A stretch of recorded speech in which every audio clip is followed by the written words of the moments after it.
I'm going to read the first line under the acknowledgments from Bernice Regan's book, If You Don't Go, Don't Hinder Me.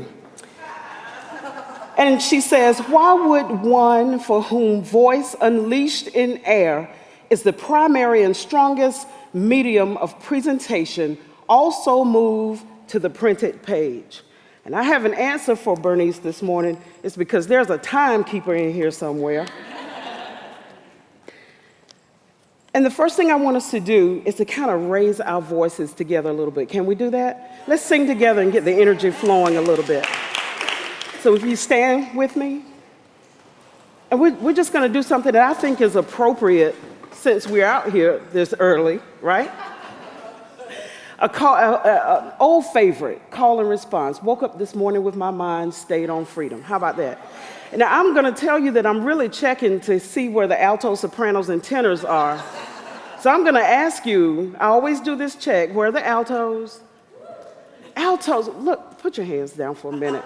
Let me talk to the rest of you. We got to work on this. Altos outnumber us every time, okay? So I commission you to bring forth sopranos and tenors and baritones. So where are the sopranos?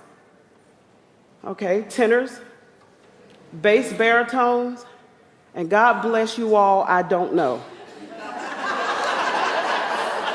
Never fails that some of the same people raise their hands. It's okay. That's all right. We love you. We love you.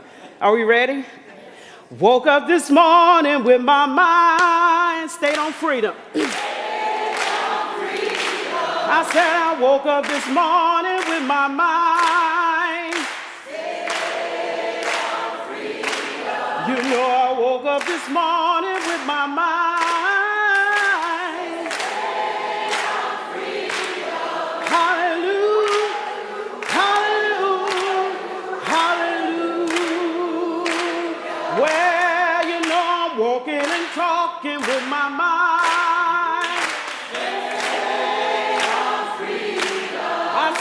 Walking and talking with my mind. Stay on freedom. You know I'm walking and talking with my mind. Stay on freedom.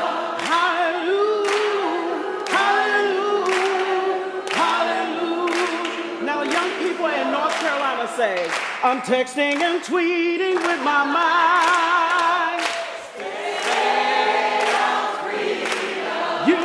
Texting and tweeting with my mind. Stay on freedom. I said I'm texting and tweeting with my mind. Stay on freedom. Hallelujah, hallelujah, hallelujah. Last time, you know it ain't no harm to keep your mind.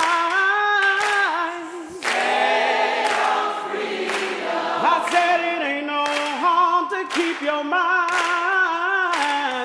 Stay on freedom. I said it ain't no harm to keep your mind. Stay on freedom. All together. Hallelujah, hallelujah, hallelujah. Yeah.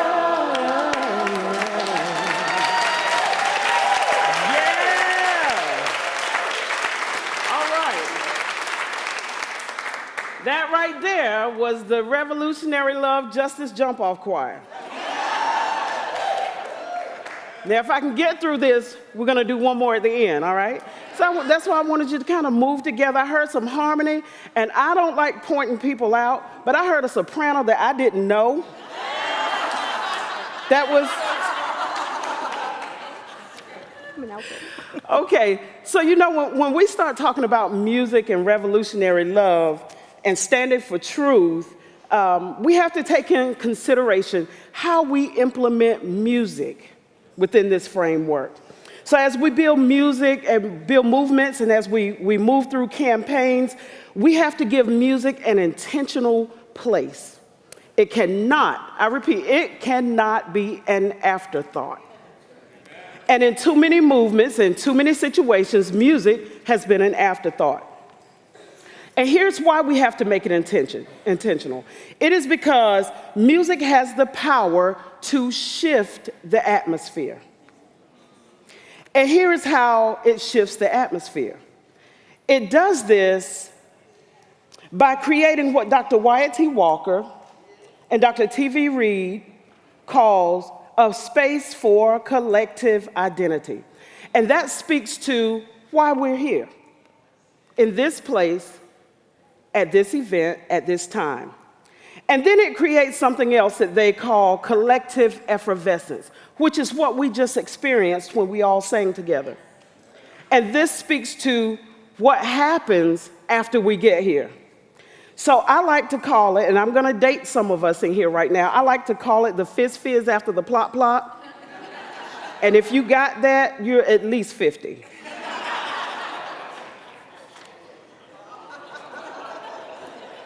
I just dated myself real bad, didn't I? I did.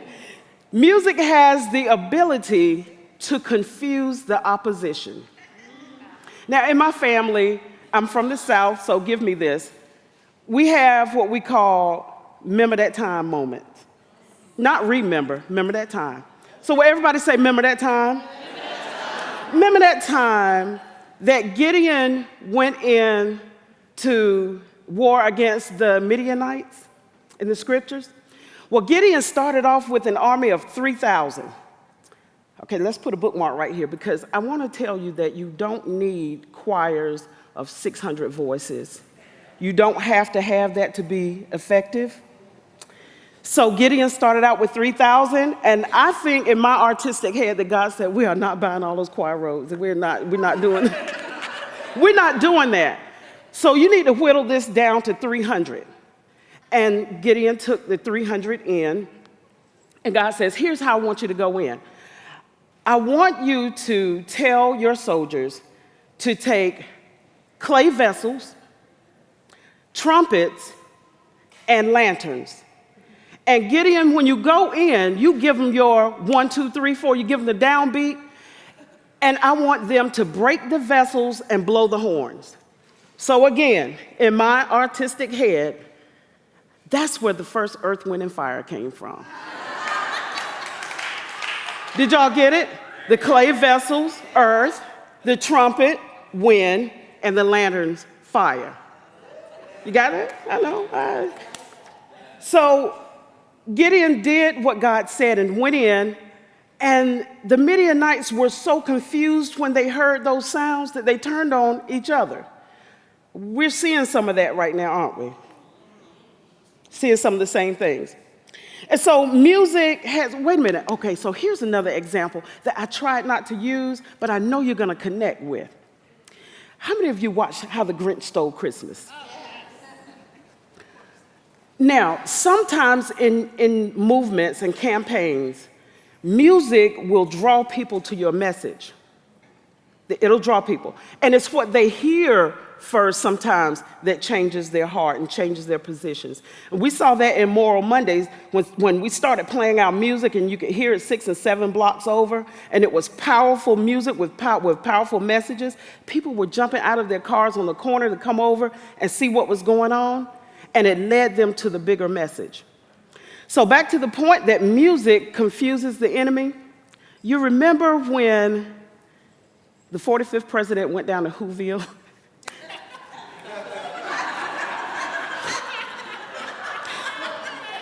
And took everything from the people. You got it, right? Took everything and went back up. And you remember the poor little dog. I don't think he really wanted to go along with it, but he had to stay true to his party. So he went. He went, and they took everything, and they went back to Grinch Mountain. And he was satisfied that, okay, we got him. They have nothing else. Then he heard them singing. He didn't look over and see them first. He heard them, and it did something to his heart. What did it say his heart did? It grew. It grew. That's right. And so a lot of times the power comes from what people hear, and then it draws them, again, to that bigger message. So I said that music has the ability to shift the atmosphere. It clears the channels for the prophetic word, okay? We see that in churches, and I don't know how many faiths are represented, but a lot of times you see the choirs come up and sing before the preacher or after.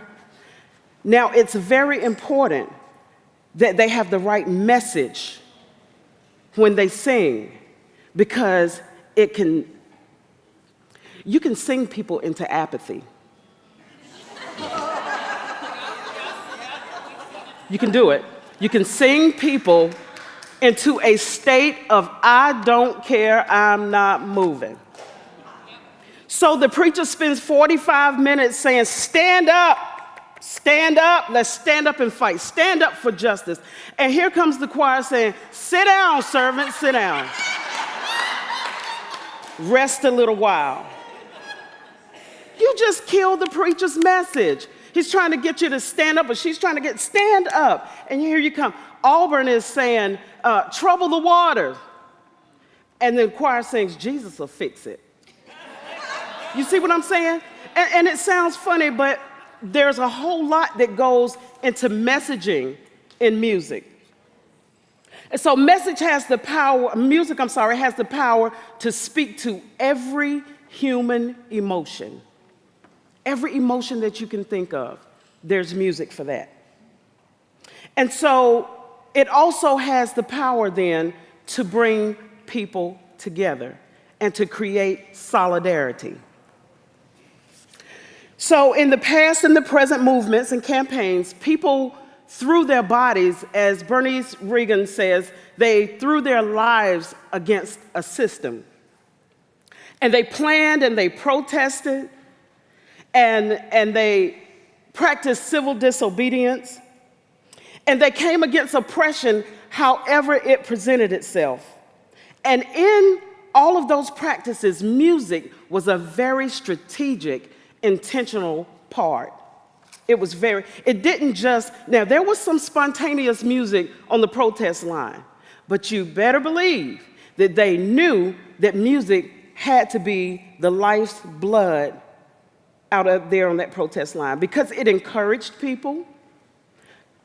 Can you imagine how tough it was? Now, we protest, but I don't know, raise your hands if you've protested with dogs at your feet. Batons, and some people have. It's scary. When you see the gas mask and all that, can you imagine the fear? Can you imagine those students who gather at Highlander to plan and were raided by the police, and they had to join together and start singing, "We Shall Overcome"? And then the verse was born, "We are not afraid." Can you imagine the power of that moment when they all sang, "We are not afraid. We are not afraid. We are not afraid today."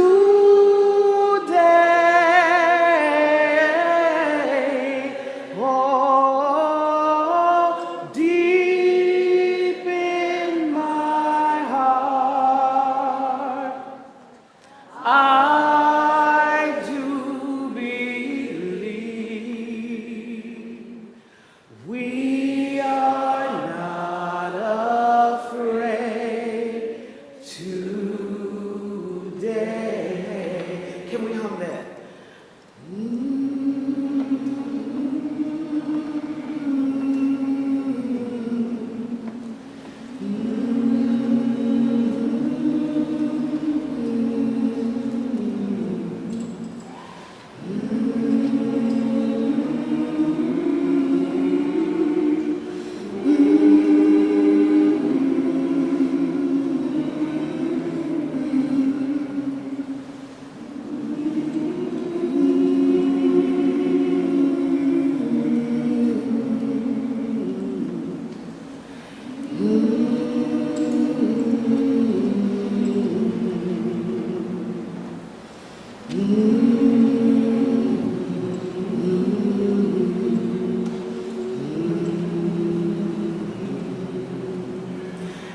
brings me to this point. Music does not always have to be high energy to be high impact. It does not always have to be high energy. Do you remember the song Amazing Grace? How impactful that song is? And there are times when you're up against opposition and the song comes, "Be still and know that I am God. Be still and know that I am God. Be still and know that I am God." Now that's a different kind of be still, right? So we have to take it in context, which is why we have to create and we have to vet our music and we have to make sure that it's the right message for the right time. So our job as revolutionary artists is to help promote music that is subversive versus subductive, disruptive versus destructive, and dissident versus conforming. So we have a big job when it comes to music. Now, so if solidarity is mutual support within a group, and if it's harmony, and if it is consensus, and if it is common interest, then we have to put that into practice. So let's stand again. Now, I'm going to go out here on this, and I'm going to trust that you're not going to let me down. Because I believe that everything is music. Everything has a tone. Researchers say that the earth spins in the key of C, and that even the planets have their own key that they spin in. And so my favorite song, one of them anyway, is a song by India Ari. And the song is Always in My Head. Now at the end, there's a hook that goes, "How can I live without music?" And then she says, "How can I love one day without music? How can I love one day without you? How can I have that revolutionary love if I don't have music? You're always in my head." And for us to do this revolutionary work, we have to have our own song playing in our heads, all right? So I encourage you to adopt your song, whatever your song is. Adopt that song, embrace it, put flesh on it, because that's what our ancestors did, and that's our call, is to put blood and bone and breath to song. I even believe that when Ezekiel looked over in that valley and he saw those bones, again, in my artistic mind that tends to wander, I think that not only did he speak, he threw in a little, bones live now. Well. Now, you know, back in the day, old people would say, and I don't know if you subscribe to this or not, angels, devil, I don't know. But the old people used to say, when you hum, the devil don't know what you're talking about. And so I kind of think Ezekiel went, you know, whatever it was, breathe, whatever. Oh, bones live, get up and live now. And that's the part of the devil's like, what in the world's going on? Okay, so I want to try this hook. I've never done this with anybody before. Y'all don't let me down. I don't know, those of you who raised your hand, hang on to the person next to you, okay? All right, here we go. How can I live, altos? How can I live one day without music? Let's put love. How can I love one day without music? How can I love one day without music? How can I love one day without music? You're always in my head. How can I love one day without music? How can I love one day without music? How can I love one day without music?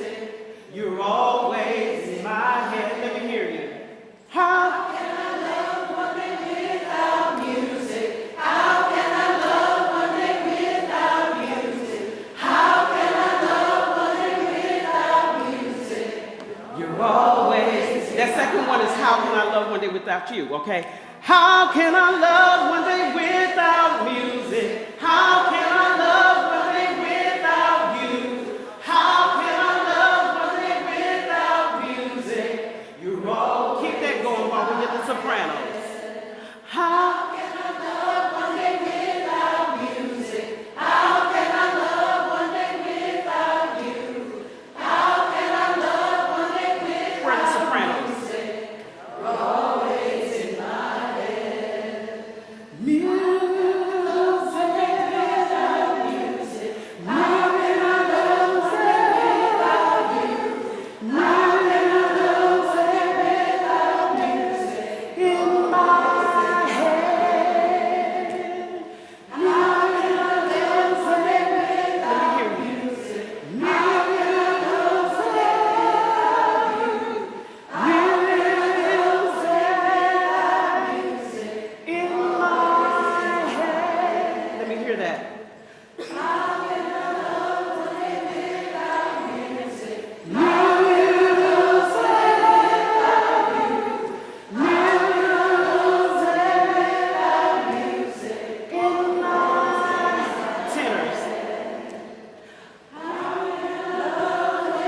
Don't let me down. Keep going. Keep going. Thank you.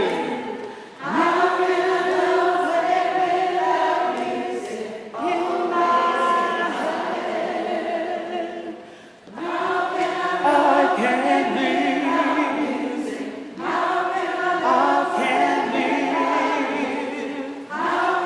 I can't live without you in my head. Go. How can I can't live. Music. How can I can't live.